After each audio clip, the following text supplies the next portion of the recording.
Hello mga kaputri, magandang gabi. Ang menu natin for today's video is boppies. So hindi ko na sinama sa video yung paggagayat ko ng mga rekado. Ang normal naman na rekado ng poppies ay bawang, sibuyas, konting luya, at syempre laman loob ng karning baboy. So ayan na nga mga kaputri, napainit na ako dyan ng mantika. Tapos hindi na ako nagtunaw ng anato powder sa mainit na tubig. Diniretso ko na sa mantika yung ating anato powder. Ganyan lang ang ginawa ko, shortcut na charot. So ayan na nga mga kaputrip, nang mainit na yung mantika dyan, isusunod ko na dyan yung anato powder. Kanina nga pala mga kaputrip, yung laman loob. Total giling na naman siya.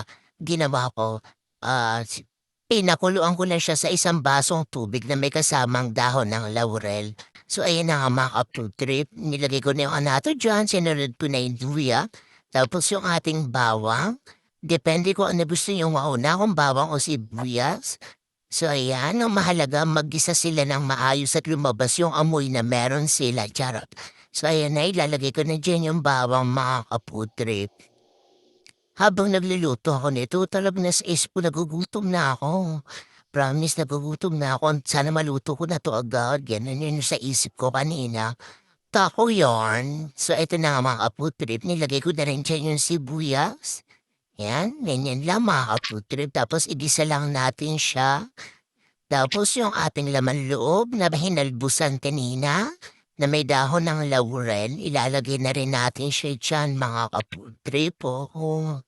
So, ayan, halo-halo lang. Malumanay yarn. Charot. So, ayan na mga kapudrip. Nung medyo naamoy ko na lumabas na yung amoy ng ating mga ginisang rekado, ilalagay na natin yung ating laman loob. So, ayan. O, diba? Simple lang siya. Gisa-gisa lang. Halo-halo. Haluin natin para yung katas ng anato powders na nasa mantika sumama na sa ating laman loob. So, ayan. Ganyan lang siya mga kapudrip. Ganyan lang siya kasimple, yan. Yan, ganyan. Tapos after nun, atin na siyang i-cover para lalo siyang kumatas. Para may mga tira-tira pang excess water din sa laman loob lumabas pa. So ayan na nga mga kaputri, tataklibang ko na siya dyan. Balikan natin siya after 100 years. Charo, hot keme lang yun. So ayan na nga mga kaputri. Ubuksan na natin siya, yan. Kita niyo naman kung gaano siya kasarap. Haluin natin, iwasan natin na wag masunog yung ilalim mga kaputip kasi mag-iiba yung lasa niya, papait, parang ganun. Yan, halu-haluin na natin ng dahan-dahan. So, idalagay ko na yung carrots. Mga cubes-cubes lang yan, ang liliit nila. Yan, haluin lang natin para mag-combine sila. Yan, ganyan lang.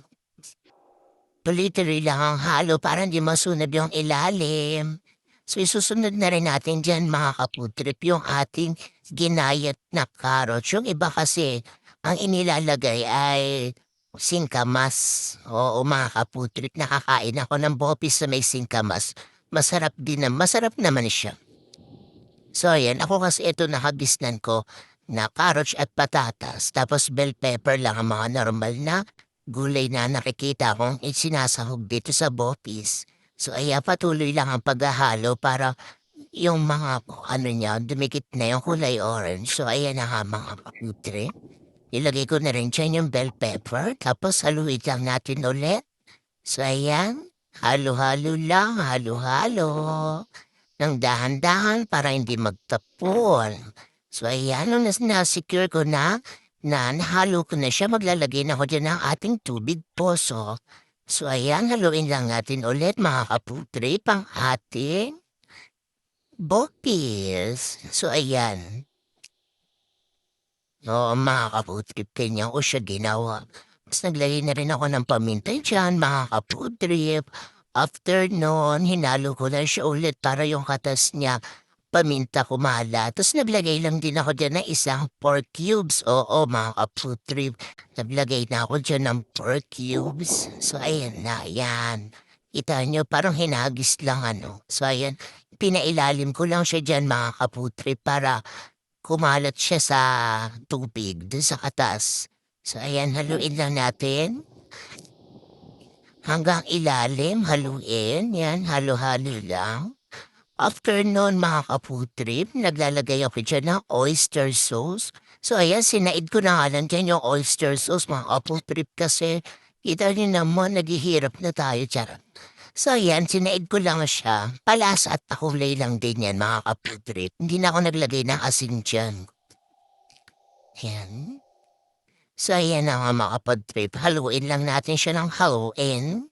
So ayan, after nun, cover natin. Balikan natin ng after 5 months. So ayan mga ka-food trip, hintayin lang natin siya na lumabas yung mantika no mga laman loob. Yan, nagpapawis na yung ating kaldero. Kita niyo naman. So ayan, after 5 months, bubuksan na natin siya mga ka-food trip. Kita niyo, nagkatas na siya. Konti lang yan nilagay natin tubig poso. Then naglagay na tayo ng suha. O mga ka-food trip, huwag basta-basta halo ng halo. Tatakluban natin yan after niyo maglagay ng suha, huwag niyo hahaluin. Hayaan niyo lang siyang kumulo at malasahan, no?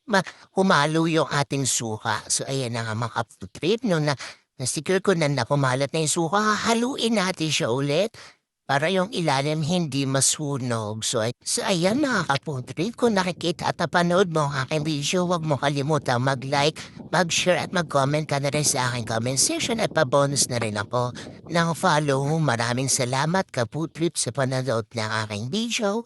God bless. Bye!